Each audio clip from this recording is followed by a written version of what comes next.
et graffiti. Bienvenue à Culture Urbain, je m'appelle Maude Boutet et je serai votre animatrice. Aujourd'hui, la checklist, on reçoit Carl Poulain, un artiste graffeur qui vient de la troupe Art Pression. Sinon, on va avoir aussi une performance en studio de la troupe Sirius qui fait du hip-hop.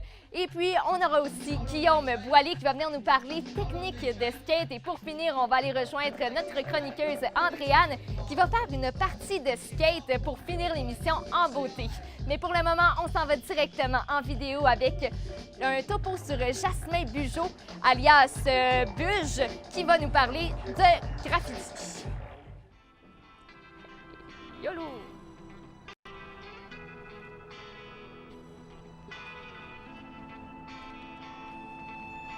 OK, salut, moi mon nom c'est Jasmin Bugeaud. Moi je suis concepteur, illustrateur, muraliste. Je fais de l'art urbain. Mon pseudonyme de graffeur en art urbain c'est Insect Buge. Ça fait 5 ans que je fais du graffiti et de l'art urbain. Les origines d'Art Pression, les objectifs d'Art Pression, c'est nettoyer le graffiti vandalisme à Saguenay. En premier, c'est les gens qui font une demande s'il y a un problème de graffiti de tag. Puis eux autres, ce qu'ils font, c'est qu'ils rencontrent le client, puis ils offrent le service de nettoyage. Eux autres, ils ont le mandat de faire du résidentiel puis du commercial. Ce qui différencie l'illégalité de la légalité, c'est surtout la permission. Si tu veux effectuer une pièce qui est artistique, que tu vas pouvoir travailler, que tu vas mettre du temps, puis que tu vas pouvoir avoir une réalisation concrète, que les gens vont pouvoir voir, que les gens vont pouvoir interagir avec toi, bien, tu sais, il faut que tu ailles rencontrer la personne où ce que tu veux faire ta pièce, que tu obtiennes les permissions, puis là, que tu la réalises. Ici, présentement, on est sur un mur qui est légal à Saguenay, qui est le mur de la rue Saint-Philippe. Puis ce mur-là, le graffiti, l'art urbain est permis sur ce mur-là, toujours avec bienséance. Quand il y en a un qui fait des choses déplacées, il se fait repasser assez vite. Quelqu'un te repasse, c'est quelqu'un qui fait quelque chose d'autre par-dessus ce que quelqu'un d'autre a fait auparavant. La perception du public par rapport au graffiti a vraiment changé. Mais c'est toujours encore un complet cheminement parce que, justement, les gens ont toujours encore la perception du côté vandale. Puis là, justement, la perception change de plus en plus en créant des festivals, en créant des fresques, qui fait que là, les gens voient comment que les gars travaillent, qui fait les graphes. Ça fait que là, les gens, ils associent pas ça tout de suite au crime. Puis les gens interagissent, les gens nous parlent, les gens nous disent qu'ils aiment ça, les gens nous disent qu'ils en veulent plus même.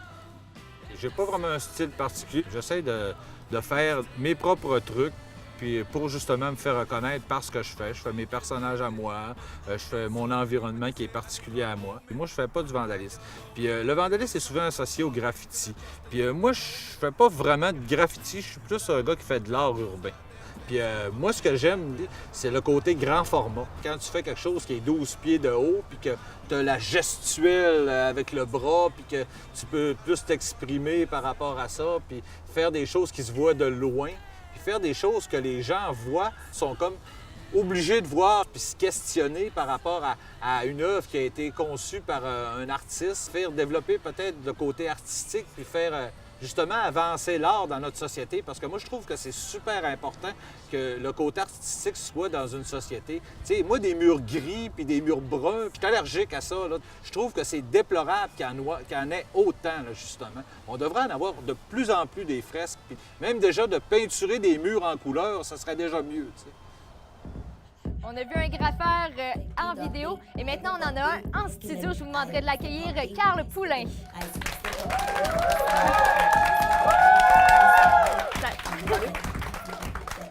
Salut Carl, ça va bien? Oui, très bien, toi? Super bien. D'abord, le graffiti, t'en fais depuis combien de temps? Depuis 97. Ça a parti d'où, cette passion-là? Là, ça a parti de... Ben, en fait, c'est mon intérêt pour l'art en général. Mais tu sais, comme tout le monde, j'ai commencé en prenant une canette dans le fond du garage, puis on en a fait un graffiti illégal. T'es allé faire ça où? Sur une école secondaire, mais... Ça, faut pas le dire, faut pas le dire. Et sinon, qu'est-ce qui te passionne dans le graffiti? Ben en fait, c'est la combinaison de couleurs, formes, grand format, tu sais, C'est aussi une question de dextérité. On ne manipule pas un crayon, on manipule un jet de peinture qui sort cette grosseur-là. Et justement, on va y aller directement. Tu vas nous montrer plutôt que nous en parler. On a des canettes ici. D'abord, comment on la tient? Je vais le faire avec toi en plus. OK, oui. Je te laisse. Tiens, je te laisse le rouge. Oh, la rouge. OK. OK. Donc, la canette, on tient toujours ça très droit. OK. OK. Juste pour que le jet sorte uniformément. Fait que dans le fond, on travaille à une distance peut-être de 10 à 15 cm. OK? Quand on manipule la canette, on essaie de faire un seul grand mouvement pour éviter justement de faire plein de petites lignes. Donc, si j'y vais puis je décide de faire un grand format. Que j'essaie de te suivre puis que ça marche pas tant. OK. On voit ici qu'on a différentes grosseurs de jets. OK? On a un jet qui est beaucoup plus petit avec un skinny cap. On a un jet qui est beaucoup plus gros avec un fat cap. On utilise souvent les fat caps pour faire du remplissage. Donc, je vais t'inviter à... Et pourquoi moi ça a fait comme une grosse coulisse? Bien, parce que c'est... J'en ai trop mis? Ben non, c'est le premier jet, en fait. La première fois qu'on utilise une canette, on se rend compte que soit on est trop près, on reste trop longtemps au même endroit, ça fait une coulisse.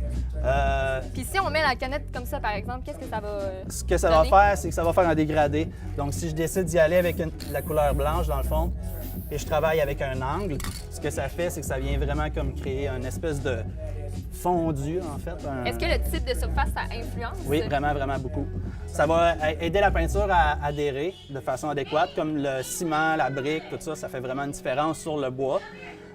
Aussi au niveau de l'opacité, le pigment de la canette va comme travailler différemment selon la surface. Puis le type de peinture aussi, ça doit influencer? La peinture qu'on utilise, nous autres les graffeurs, c'est une peinture qui sèche comme pratiquement instantanément. Là. Donc, tu sais, on a fait ça il y a 5 minutes. Ici, ça a ben pas, non, toi, je te conseille pas ici, mais ici, j'ai comme là, ça a aucun marché. problème. Donc, c'est ça. Ce que ça va faire, c'est que ça va nous permettre de travailler avec 3-4 canettes de façon vraiment rapide, de dire OK, non, ça fait pas. Finalement, tiens, je vais aller effacer ça ici. Si on veut du rouge, fait que... Ouais. Fait que, oh, il y a vraiment beaucoup trop de rouge, tu sais, puis on va y aller. OK, on peut arranger ça. On va aller faire comme une espèce de contour. Oh non, finalement, ça fait pas. On va aller retracer le blanc autour.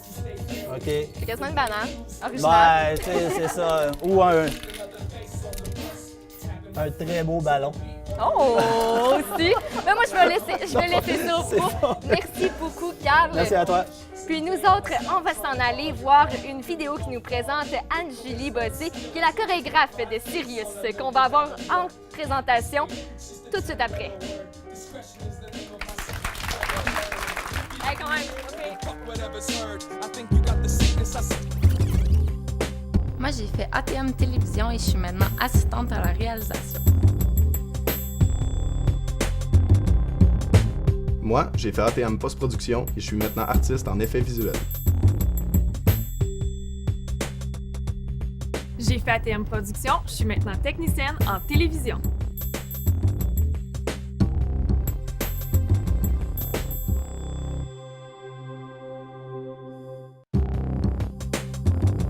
J'ai étudié en publicité au Cégep de Jonquière et je suis maintenant coordonnatrice de projet. J'ai étudié en publicité en ATM et maintenant je suis designer graphique. J'ai étudié en publicité au Cégep de Jonquière. Je suis maintenant coordonnatrice publicitaire.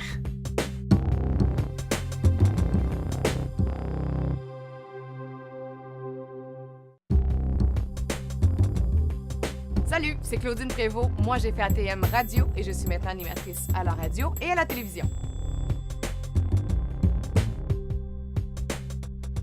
Moi, j'ai fait ATM Télévision et je suis maintenant caméraman.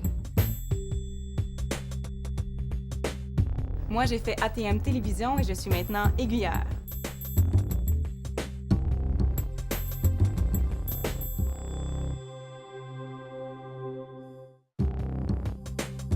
J'ai étudié en journalisme au Cégep de Jonquière et je suis maintenant journaliste à la radio et à la télévision. J'ai étudié en journalisme en ATM et je suis maintenant journaliste en presse écrite.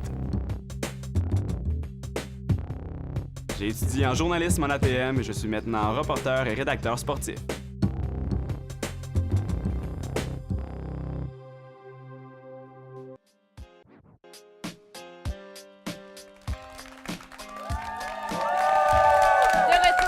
culte urbain. Je vous l'avais promis, voici un topo sur Anne-Julie Bossé, qui est la chorégraphe de Sirius. Et on a une performance de Sirius tout juste après. Je m'appelle Anne-Julie, j'ai 23 ans. Je danse la danse hip-hop depuis que j'ai 7 ans et j'enseigne ce style de danse depuis maintenant 6 ans. Depuis quelques années, j'ai commencé à travailler avec la troupe Sirius. C'est 7 jeunes entre 12 et 17 ans qui ont une passion pour la danse hip-hop. C'est vraiment partie des gangs de rue. L'histoire n'est pas vraiment bien définie, mais ce qu'on dit, c'est qu'un membre d'une gang de rue qui était tanné de voir des gens mourir à cause des batailles, les guerres entre gangs de rue. Donc lui, il a vu des gens danser, puis il a fait « pourquoi ne pas régler nos problèmes comme ça? » Fait qu'il a commencé à danser. Au début, les gens riaient de lui un peu. Mais finalement, au bout de la ligne, c'est là qu'ont apparu les battles. Ça existe encore, sauf que c'est dans un esprit plus amical, de compétition pour gagner un prix. C'est plus pour régler nos comptes. C'était vraiment vu comme de la violence. Maintenant, à cause des vidéoclips et des films de danse, cette image-là, elle a comme disparu avec le temps. Ça a vraiment débuté quand les vidéoclips ont commencé à jouer à la télé. Fait que c'est à partir de ça que les gens ont commencé à s'intéresser à la danse, puis que maintenant, c'est rendu quelque chose qu'on enseigne. Parce qu'avant, ce qu'on offrait dans les écoles de danse, c'était du ballet classique, du jazz. Fait que ça fait pas si longtemps que ça existe. C'est vraiment devenu populaire. C'est à cause de cette popularité-là qu'on a transporté ça dans les écoles de danse pour offrir à ceux qui étaient passionnés de la danse hip-hop, eux aussi, un endroit pour pratiquer, là, parce que dans la rue, pas un super endroit. Je fais un mélange de plusieurs styles qui englobe le hip-hop, qui remonte environ les années 70 pour créer mes chorégraphies comme ça. C'est diversifié. En général, ce que je fais, c'est que j'écoute la chanson, puis je vais plus avec le style de chanson. Je vais vraiment mettre ce qui m'inspire sur le moment. Et que je suis capable de trouver les mouvements à partir de ce que je connais déjà, ce qu'on m'a enseigné auparavant. Sinon, je peux m'inspirer aussi de vidéos, des vidéoclips, d'autres vidéos de danse. C'est vraiment comme ça que je fonctionne. À cause de la culture puis de où ça vient, on n'a pas de mouvement vraiment défini. Le hip-hop, justement, c'est tellement nouveau. Peut-être qu'un jour, on va en venir avec des noms de mouvements définis, mais pour le moment, c'est tellement difficile de... Il y en a quelques-uns, mais c'est encore trop vague, là. Alors, Zachary, peux-tu me faire un freeze, s'il te plaît? Ensuite, six steps.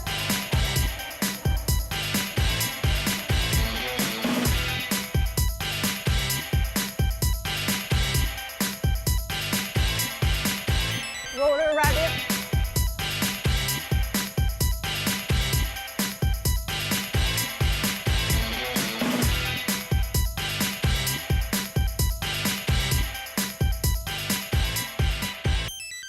De Chicoutimi, veuillez accueillir la troupe Sirius.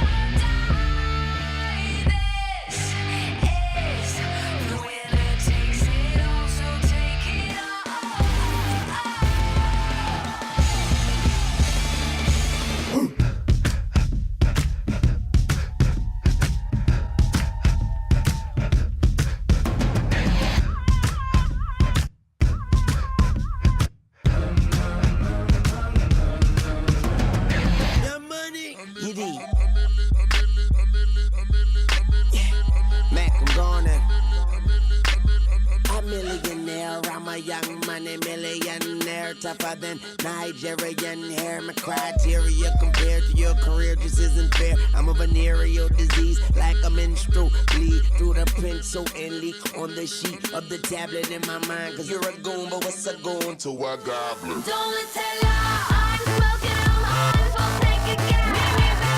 I'm a rich girl, I'm the upper class. I love to say, I'm the Pelino, I'm something better, like a picture way. I smoke a bird and drink champagne. Don't let's tell her. What-da-da-ding, what-da-da-dang-ding, hey. When I come into the dance, you don't know me have to mash it up again, hey. What-da-da-ding, what-da-da-dang-ding. See them on top of the rhythm and give them another one doctor. See it there? Watch away anyway, nobody else do it proper. prosper. When me and my brother Snoop Lion meet his blessed love and honor. Two we are power and two we are eat. Now you know say the whole we are prosper.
Ben voyons, bravo, gang! Vous me donnez vraiment envie de danser, de recommencer à faire de la danse.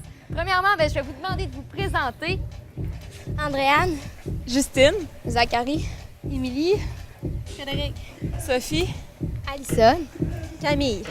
Et là, on va y aller un par un. Combien de temps vous faites de la danse?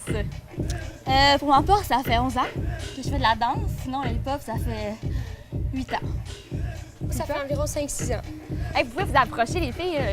Venez-vous-en. Ben moi, ça fait 12 ans que je fais de la danse. Moi, ça fait 9 ans. Moi, ça va faire 12 ans aussi. Moi, ça fait 10 ans. Moi, ça fait environ 8 ans. Moi, ça fait environ 6 ans. Mais si vous avez l'air quand même jeune, vous avez commencé à quel âge, coudonc? 4. Environ 8 ans. OK. Fait que d'où c'est parti, cette passion-là pour la danse? Mais juste l'envie de toujours vouloir danser. Quand j'étais petite, je tournais partout avec ma robe. Si j'entendais de la musique, je dansais. Toujours le besoin de bouger. Pour moi, c'était vraiment une façon de m'exprimer autrement que de parler. Fait que du coup, j'aime pas vraiment parler comme ça, les mouvements, c'est vraiment pour moi une façon d'exprimer autrement tous mes sentiments. Puis, parlant de mouvements, est-ce qu'il y en a un qui veut me montrer là, son mouvement préféré de hip-hop? Oui? OK. Ça s'appelle comment, premièrement? Turtle Freeze. Le Turtle Freeze, OK. OK, fait qu'il faut bouger en même temps. Et qu'est-ce qui caractérise la danse hip-hop? Est-ce que c'est les mouvements, la musique? Ben c'est surtout la musique, on la reconnaît. C'est différent du ballet, on s'entend. Là. Les mouvements aussi ils diffèrent, mais c'est le style de rue, c'est explorer différents styles dans le hip-hop, dans le fond. Mais moi, je sais que c'est vraiment la férocité qu'il y a dans ce style de danse-là, c'est fou. Là. Moi, c'est justement pour ça que je danse, parce que quand je suis fâchée, c'est ça que je fais, ça va être vraiment genre à me défouler. Là. Puis justement, pourquoi le hip-hop plutôt qu'une autre danse? Mais c'est vraiment différent du ballet. Tu sais, le ballet est plus classique, c'est ça. Tandis que là, dans le hip-hop, c'est plus sauvage. Mets tes tripes sur la table. C'est ça. Et est-ce que vous en faites vous en faites régulièrement? En moi, quelques mots? J'en fais 5 fois semaine. Je suis en sport-études, mais le hip-hop particulièrement, je fais ça 2 fois semaine. Ben, merci beaucoup, la troupe Sirius. Veuillez les applaudir encore une fois.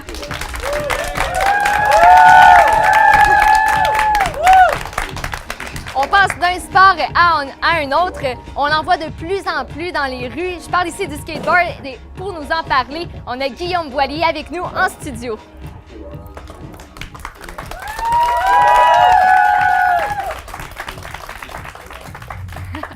Salut Guillaume. Salut, ça va bien? Ben oui, ça va super bien toi. Oui. D'abord, ça fait combien de temps que tu fais du skate? Ça fait à peu près une quinzaine d'années que je fais du skate. Puis pourquoi ça a commencé où ça? Ça a commencé quand j'ai vu mon frère faire du skate en avant de chez nous. J'ai regardé à faire puis je trouvais que ça valait le fun puis j'ai décidé de m'en acheter un aussi. J'ai commencé à en faire avec puis c'est là que j'ai pogné la piqûre, j'ai jamais arrêté puis j'ai toujours aimé ça. Puis qu'est-ce que ça prend pour être un bon skateur? Ben de la patience. la persévérance, puis faut jamais que tu t'abandonnes parce que c'est un sport que c'est redondant. Faut que tu pratiques tes mouvements, faut que tu pratiques. Quand tu l'as, tu es content, tu es satisfait parce que c'est un effort que tu as donné. Est-ce que c'est des qualités que tu avais déjà ou que tu as appris à développer grâce au skate? J'ai appris à les développer parce qu'au début, quand tu commences, tu n'es pas patient. C'est un sport que tu as tendance à te décourager au début. Sauf qu'il faut que tu sois tenace, il faut pas que tu lâches. Puis, à part ça, pour faire du skate, il n'y a pas juste le bas du corps là, qui est impliqué. Il faut vraiment que tout le haut aussi s'en mêle. Oui, toutes les parties du corps sont importantes. C'est bien beau les jambes, c'est ce qui contrôle la planche. Mais le haut du corps, les bras, quand tu fais des rotations, des figures que tu rotationnes, le haut du corps compte pour beaucoup aussi. Puis, ta figure préférée à toi, la première figure que tu as apprise? La figure de base, dans le fond. Je vais vous montrer un petit peu, dans le fond. Quand c'est un ollie, c'est comme pouvoir sauter dans les airs avec le skate. Tu donnes un coup par en arrière comme ça, en sautant. Tu frottes ton pied vers l'extérieur du skate. Ça fait comme une figure qui ressemble à ça. Puis tu peux compliquer les choses un peu aussi en donnant un petit coup sur le côté comme ça, dans la shape qu'on appelle du skate. Ça va faire une rotation comme ça au skate. On appelle ça un kickflip. Donc ça, c'est la base. Oui, ça, c'est un petit peu les tricks de base. Moi, ce que j'aime le plus, ce serait un 360 flip. C'est une combinaison de deux choses. Une rotation comme ça de la planche, avec une rotation comme ça, ce qui donnerait vrai comme ça, tout en sautant dans les airs. Je vais pratiquer ça si je veux l'avoir, je pense. Ça prend bien de la pratique. C'est un niveau quand même assez expert là, pour faire ça. Quand tu commences à faire des tricks comme ça, tu te débrouilles quand même assez bien dans ce sport-là. Et est-ce qu'il y a un truc que tu aimerais vraiment avoir, mais qu'à date, ça n'a pas encore marché? Je te dirais que le truc que j'aimerais vraiment avoir, ce serait des passes qu'on appelle switch quand tu n'es pas de ton côté. OK, donc toi, par exemple, habituellement, ton pied droit est là, ton pied gauche est là? C'est ça. Moi, je suis gaucher, fait que j'avance comme ça. OK. Moi, je revire de bord. C'est comme si tu recommençais à zéro. Ça, c'est quelque chose que tu vises vraiment? Oui, c'est ça. Ça te prend beaucoup de pratique pour développer un truc? Oh oui, c'est de la pratique sans arrêt. Mettons celui-là, est-ce que tu as déjà commencé à travailler dessus? Oui, je travaille un petit peu dessus. C'est sûr que c'est pas évident parce que c'est comme si tu revenais au début à la case départ, dans le fond. Fait que c'est encore de la pratique, puis de la persévérance. Bien, merci beaucoup, Guillaume, de nous en avoir parlé. Et nous autres, on s'en va rejoindre notre chroniqueuse Andréane Gagnon, qui est avec deux skateurs qui vont jouer une partie de skate. Présentement avec deux skateurs, en effet. À ma droite, Pascal. Bonjour, ça va bien? Et à ma gauche, Nicolas, ça va bien? Oui, merci, toi? Oui, moi, ça va très bien, les gars, parce qu'aujourd'hui, vous allez nous faire un petit duel de skate. Et pour les gens à la maison, on va lire les règlements. Alors, le premier à obtenir 3 lettres, eh bien, il va perdre la partie. Et tout ça, il va avoir un attaquant et il va avoir aussi un défenseur. Et tout ça, ça va se décider avec un simple jeu de roche-papier-ciseaux. L'attaquant, c'est le gagnant et le perdant va être le défenseur. L'attaquant a un essai pour réussir une manœuvre de son choix et tous les mouvements doivent être popés, donc faits dans les airs. S'il réussit, eh bien, le défenseur doit copier le mouvement. Le défenseur a un essai pour réussir et si le mouvement est raté, eh bien, il gagne une lettre à son tableau. Si c'est l'attaquant qui rate, eh bien, les rôles sont échangés et le nouvel attaquant décide de la manœuvre à faire, la manœuvre de son choix. Et à la dernière lettre, le défenseur a 2 essais et si ces 2 essais ne fonctionnent pas, eh bien, la partie est terminée et c'est lui le perdant. Et n'oubliez pas, messieurs, on ne peut pas faire 2 fois la même manœuvre au cours du duel. Vous êtes prêts? Alors, point derrière le dos, roche, papier, ciseaux. Oh, roche, papier, ciseaux. Oh, alors c'est Nicolas qui débute. Je vous laisse vous exécuter.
Pascal, je crois. Félicitations, mon cher.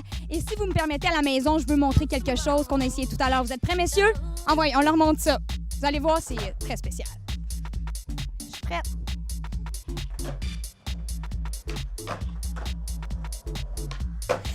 Et voilà, Maude, c'était ce qui termine notre démonstration. Merci, messieurs, de nous avoir montré votre savoir-faire. Et nous, on s'en va de retour en studio avec Maude. Merci. Merci beaucoup, Andréane. J'ai comme un peu eu peur pour ta vie. Merci d'avoir été là avec nous autres aujourd'hui. Merci à nos invités. Merci aussi à DJ Antoine Fortin qui a mis l'ambiance musicale dans le studio aujourd'hui. Merci à toute l'équipe technique et merci aussi au public que j'invite à venir me rejoindre. On se retrouve la semaine prochaine pour une autre édition de Culture Urbaine. Ciao tout le monde! Et vous en...